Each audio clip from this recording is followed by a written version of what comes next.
want me to tell you what my husband thinks? My husband is not the Secretary of State. I am. Indeed. Hillary tells the world who's the boss. We'll tell you why she got so heated. All right, a lot of talk this morning about Secretary of State Hillary Clinton, America's top diplomat, losing her cool over a question asked of her by a student in Africa. Take a listen. What does Mr. Clinton think through the mouth of Mrs. Clinton? Wait, you want me to tell you what my husband thinks? My husband is not the Secretary of State. I am. And God bless her, she's right. I think she's a little upset with the kid there, but anyway, here's the backstory. Apparently, the translator made a mistake asking Secretary Clinton what her husband thought about an international issue. The student was actually asking what the President Obama thought about the growing influence of China in Africa. Anyway, it was a miscommunication. Secretary Clinton's public display of frustration, however, evidence to political watchers who are wondering just how frustrated and upstaged she is feeling. Last week, former President Clinton, of course, winning diplomatic accolades by getting North Korea to free 2 American journalists. Apparently, North Korea only agreed to free the journalists if Bill himself made a personal appearance. You probably know this. And remember, around that time, they also referred to Hillary as a funny lady who sometimes looks like a primary school girl and sometimes a pensioner going shopping, and she's by no means intelligent. Now, bear in mind, this is commentary being made out of a crazy, or perceived to be crazy and unreliable, North Korean dictatorship. So before you get too offended, remember from whence the criticism comes. Anyway, so who wears the diplomatic pantsuits? Forgive me. I couldn't help myself. In the Clinton family. Listen, Jonathan Capehart, Lynn Sweet, both of you know more about this than I in your left thumb than I do.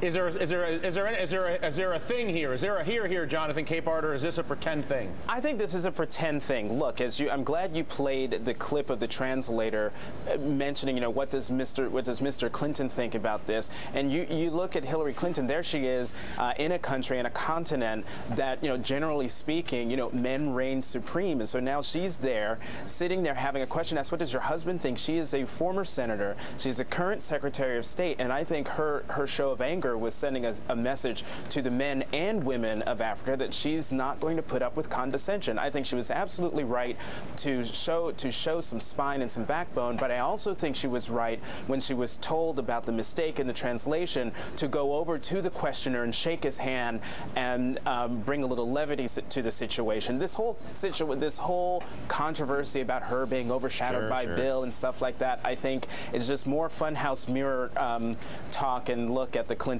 relationship. Right, and it's such a layup for cable. It's made for it. You got a married couple, and he was the president. Lynn, what do you think? And I'll wrap this up.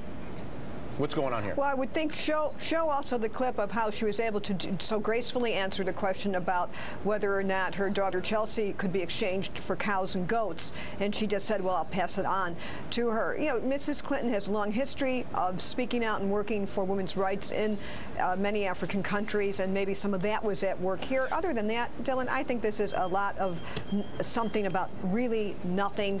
She apologized. It was lost in translation, and I don't think you could measure use that as a measure of power games in the interior of the White House. Understood. Let us move along then. Lynn, thanks for being with us for the next couple of hours. Jonathan is here. Contessa is here. We are just getting rolling. We all want an America defined by deep and meaningful equality, from civil rights to labor rights, from women's rights to gay rights, from ending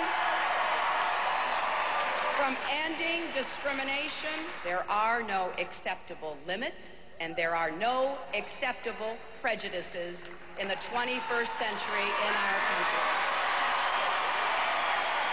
We have a common task and a common challenge. Why can't we see that we are all in this together?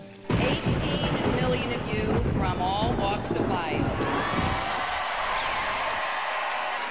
Women and men, young and old, Latino and Asian, African American and Caucasian, rich, poor and middle class, gay and straight, you have stood with me.